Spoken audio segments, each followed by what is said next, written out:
साध संगत जी, प्रेम से कहना धन निरंकार जी। आप सभी को दीपावली की हार्दिक शुभकामनाएं।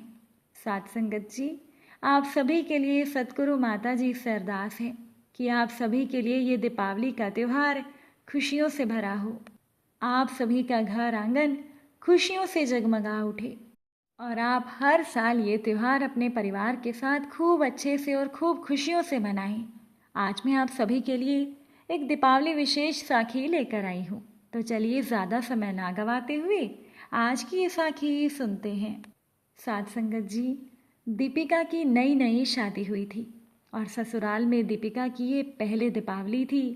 लगभग 5 महीने पहले ही वो इस घर में दुल्हन बनकर आई थी। अपनी माँ, छोटी बहन और वो खुद, इन 3 लोगों के छोटे से परिवार से निकलकर दीपिका सास ससुर जेठ जेठानी ननद देवर और दादी सास के बड़े से परिवार में आ गई थी। जब दीपिका के चाचा जी ने ये रिश्ता बताया था तब ये सुनकर तो दीपिका ने लगभग ना ही कर दी थी। अलग अलग लोगों की अलग अलग सोच के बीच खुद को एडजस्ट करने के ख्याल से ही दीपिका बहुत डर गई थी। लेकिन क्योंकि उसके चाचा जी बहुत ही सुलझे हुए विचारों के व्यक्ति थे और वो लड़के के परिवार वालों को बहुत करीब से जानते थे, इसीलिए रिश्ते को लेकर आशंकित होने की कोई वजह ही नहीं थी। साध संगत जी, करीब 3 साल पहले दीपिका के पिता की एक सड़क दुर्घटना में मौत हो गई थी। उसके बाद दीपिका और उसकी छोटी बहन की जिम्मेदारी दीपिका के चाचा जी पर ही आ गई थी। ससुराल में दीपिका के लिए थोड़ा सा वातावरण अलग था, लेकिन जैसा दीपिका ने सोचा था बिल्कुल उसके विपरीत हुआ। ससुराल में सभी लोग बड़े ही हंसमुख और मिलनसार थे। इन 5 महीनों में दीपिका को कभी भी ऐसा नहीं लगा कि वो नए घर में नए लोगों के साथ रह रही है। लेकिन अब जब दीपावली का त्यौहार आ रहा था तो दीपिका का मन थोड़ा उदास था। घर की सजावट करते समय रह रहकर उसे अपने घर की याद सता रही थी।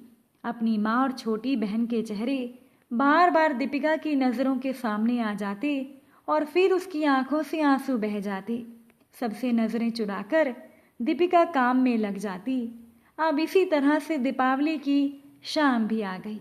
पूजा का समय हो गया था। दीपिका पूजा घर में ज़मीन पर बैठकर दिए जला रही थी। तभी 2 हाथों ने दीपिका की आंखों को ढक लिया। पहले तो दीपिका को लगा कि ये उसके पति की शरारत है, लेकिन हाथों का स्पर्श किसी महिला हाथों की कोमलता का एहसास करा रहा था। इससे पहले कि दीपिका कुछ समझ पाती तभी एक जानी पहचानी सी हंसने की आवाज़ उसके कानों में पड़ी। दीपिका ने जैसे ही पलट कर देखा तो उसके सामने उसकी छोटी बहन थी। साथ में उसकी माँ खड़ी हुई मुस्कुरा रही थी। दीपिका हैरान सी खड़ी कुछ पल के लिए उन दोनों को देखती रही, फिर दोनों के गले लगकर खुशी के मारे रोने लगी।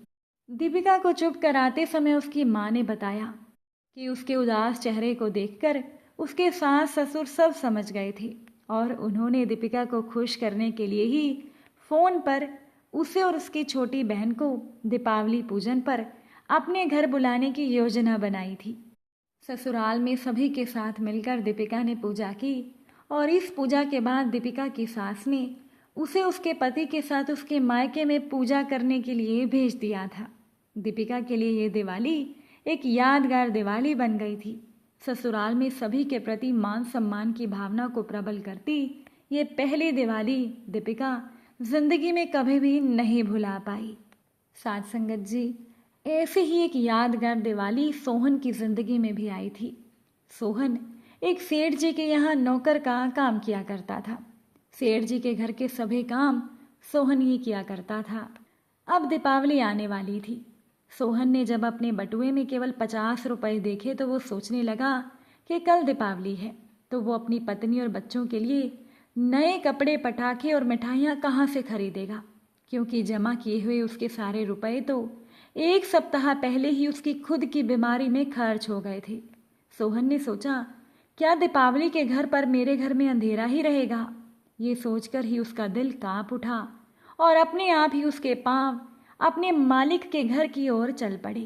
रास्ते भर सोहन सोचता रहा कि मैं अपने मालिक से कुछ रुपए एडवांस में ले लूँगा ताकि मैं अपने बच्चों के लिए नए कपड़े और पटाखे खरीद सकूं। जैसे ही वो अपने मालिक के घर पर पहुंचा तो उसने देखा कि सेठ जी के घर पर ताला लगा था। तो सोहन कल्पना से हकीकत में लौटा। उसे अपने सारे सपने चूर चूर होते हुए दिखाई दिए। बुझे मन से सोहन अपने घर लौटने लगा। पूरे रास्ते वो माँ लक्ष्मी को कोसता रहा कि अब कैसी देवी हैं, मेरे बच्चों की दीपावली सूनी करने पर तुली है। जैसे ही सोहन घर पहुंचा तो उसने देखा कि सेठ जी का एक दूसरा नौकर वहां खड़ा था। दूसरे नौकर ने सोहन को 1,000 रुपये, कुछ पटाखे और मिठाई का एक डिब्बा देते हुए कहा कि सेठ जी तो दीपावली मनाने अपने गांव गए हैं और तुम्हारे लिए दीपावली का उपहार देकर गए हैं। सोहन बहुत खुश हुआ। सेठ जी की एक छोटी सी कोशिश से सोहन की दीपावली खुशियों से भर गई। साथ संगत जी, एक घर परिवार में रमा अपनी काम वाली बाई को कोई चीज़ दे रही थी। ये देखकर रमा का बेटा बोला, माँ, कभी काम वाली आंटी को कुछ अच्छा दे दिया करो, आप उन्हें हमेशा पुरानी चीज़ें ही क्यों देती हो। रमा ने सोचा कि मेरा बेटा बात तो सही कर रहा है, मैं हमेशा ही उपयोग की गई चीज़ें ही उसे देती हूँ, क्यों ना इस बार दीपावली के मौके पर उसे कुछ नया दूँ ताकि वो भी खुश हो जाए। अब रमा की आदत थी कि उसके मंदिर में एक गुल्लक रखी थी जिसमें वो वार त्योहार पर थोड़े पैसे डाल दिया करती थी। फिर साल में एक आध बार गुल्लक से पैसे निकालकर वो किसी ज़रूरतमंद को देती थी। उस दिन रमा ने देखा कि गुल्लक में काफ़ी पैसे थे, लगभग 2,000 रुपये के आसपास थे। वो पैसे लेकर रमा बेटे के साथ बाजार गई। बाजार जाकर रमा ने एक सूट, मिठाई, कुछ पटाखे और दिए खरीदे। अब रमा के घर जो काम करती थी उसके 2 बच्चे थे। अब रमा ने उनके बच्चों के लिए भी कुछ सामान खरीद लिया। वो सारा सामान लगभग 2,000 रुपये के आसपास ही आया। सच पूछो तो रमा को उस दिन बहुत अच्छा लगा। दीपावली के दिन जब रमा ने वो सारा सामान अपनी काम वाली बाई को दिया तो जो खुशी उस काम वाली बाई के चेहरे पर थी वो खुशी 1,000 दियों की रोशनी से भी ज़्यादा थी।